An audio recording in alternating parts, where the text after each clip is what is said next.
Max Orr, Melbourne Football Club. You're listening to the Coaches Panel. This is Nat Fyfe from the Fremantle Footy Club. Trent Cotchin from the Richmond Footy Club. Scott Pendlebury from the Collingwood Football Club. You're listening to the Coaches Panel. Patrick Cooch from the Carlton Footy Club. It's Rory Sloane here from the Adelaide Crows. This is Tom Mitchell. You're listening to the Coaches Panel.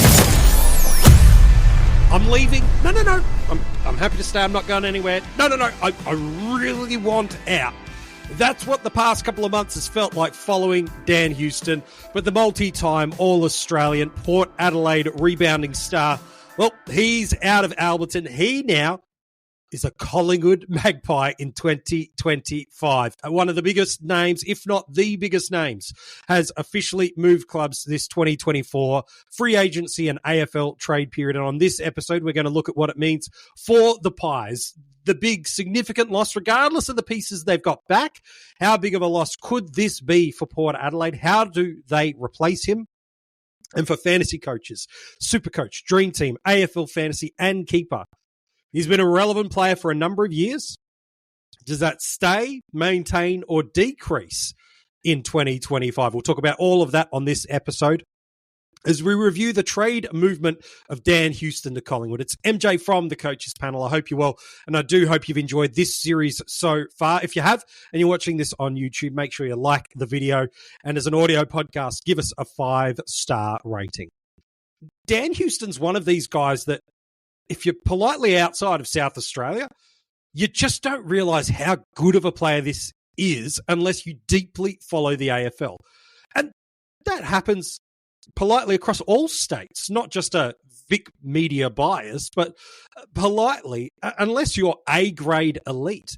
Even if you're very, very good, which Dan is, and you could argue Dan is A-grade elite, and I hear that argument quite happily, unless you're the Bontempelli types, the Cripps types, the winning Brownlow types, outside of your home state or the club you support, you just don't realise sometimes just how good a player is. But when it comes to players off halfback, when it comes to decision makers, when it comes to a player with exquisite skills that are not just taking safe kicks, but are changing the dynamic of a game, both from a rebounding and a forward 50 entries, pound for pound, there's not too many better halfbacks in the league than Dan Houston.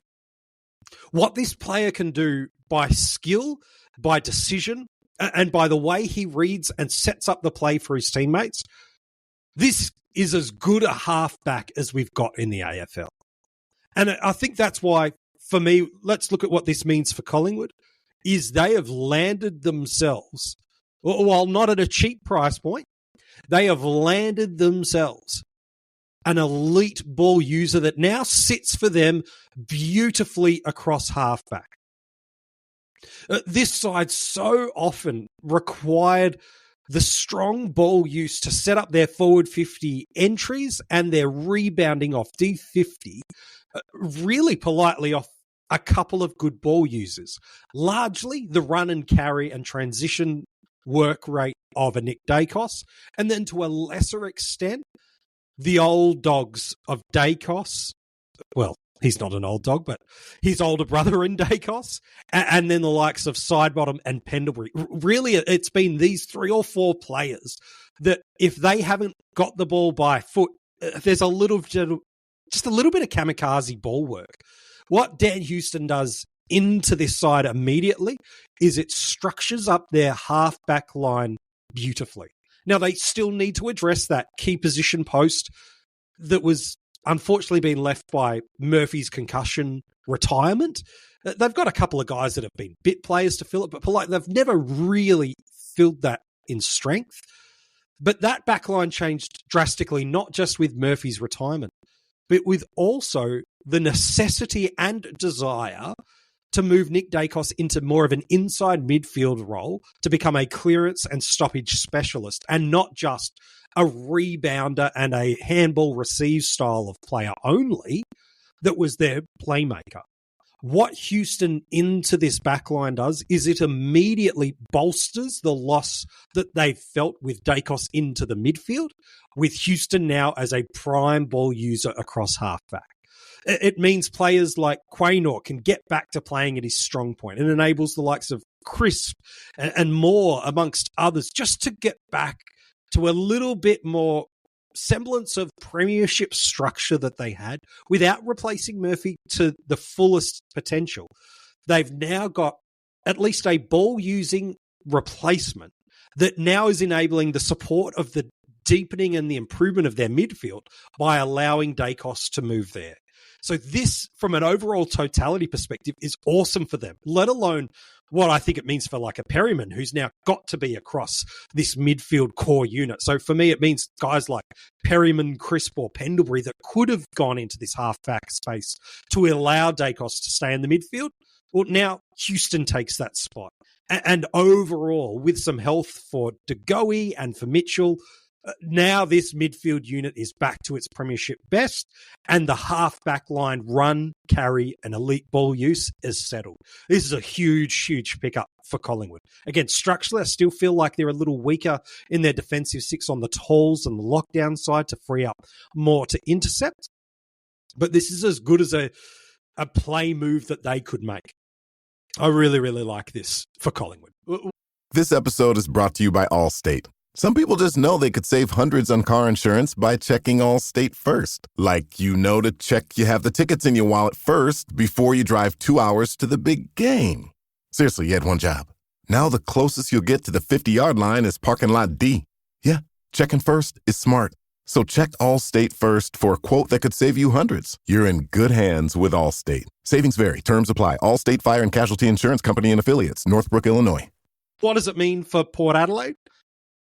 They've got some nice pieces back, and we'll talk about those in other episodes, but it's a loss without any way of shaking this. You don't lose a multiple-time All-Australian player, and with the pieces they've got back into this side through the trade, as handy and as helpful as they'll be both now and in the future for the club, gosh, this one hurts a little bit. You're letting arguably the best player that's moving clubs this trade period leave your club.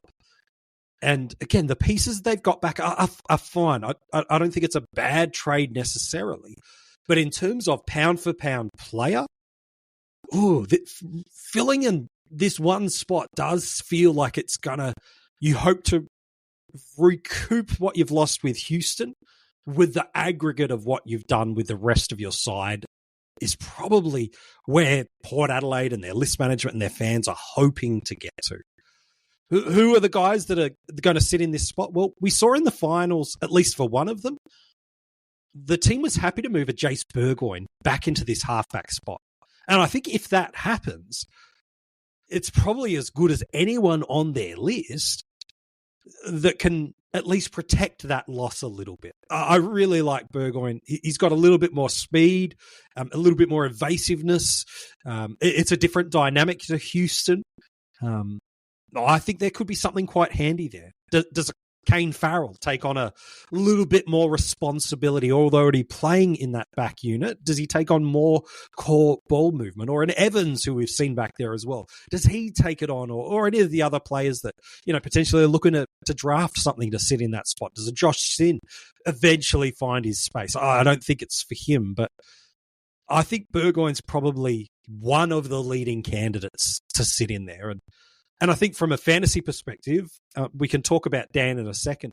I think that's the one that, should he end up getting this distribution space off halfback, Port Adelaide are a high possession, high ball control team, so lots of uncontested marks, lots of possessions, lots of easy ball movement. Burgoyne could be the one that really does give us a little bit of significant uptick for Port Adelaide and for fantasy coaches. Someone is going to pick up Dan Houston's scoring option.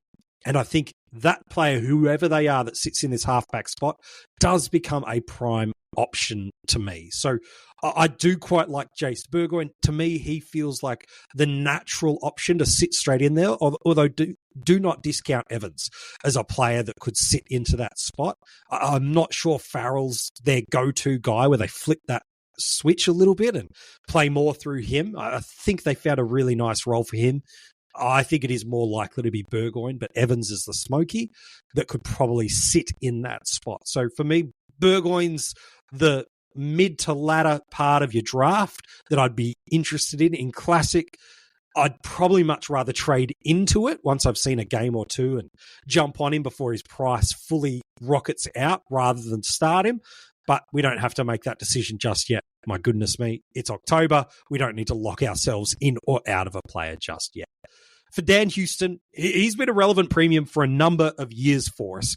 He's gone back-to-back SuperCoach averages of 100 plus 106, was ranked 7th amongst all defenders this year by average. He was 11th in AFL Fantasy, and over the past 3 years in that format, he's kind of ranged from 92 to 94 average.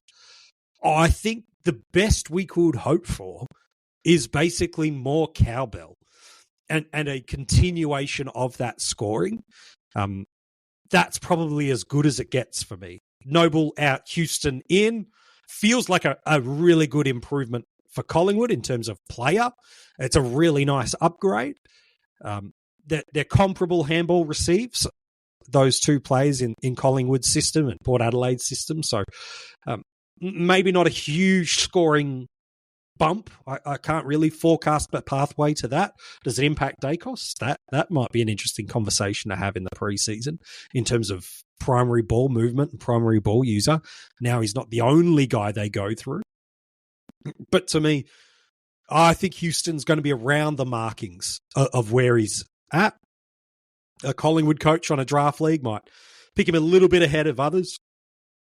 Some might be a little bit more conservative, that are less heavy possession and ball control game style at Collingwood, in contrast to Port Adelaide, might see him regress a little bit. And that to me is the most likely of the outcomes of him maintaining, increasing or decreasing his average.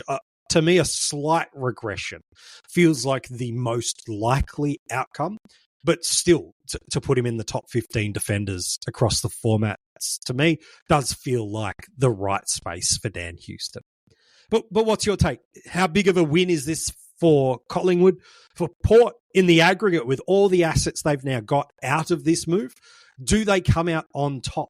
And for fantasy footy, is this positive outcome for us, not just with Dan, but the supplementary moves and players that get impacted by this?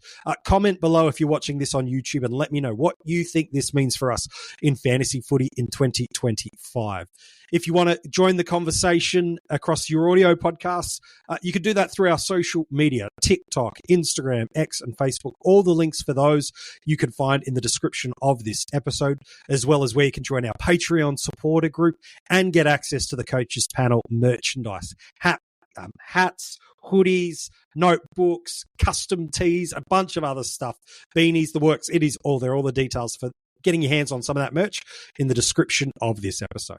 Hey, thanks so much for tuning in. We hope you've enjoyed this series so far. We can't wait to be back with you again real soon, talking about another player that's moved clubs this trade and free agency period.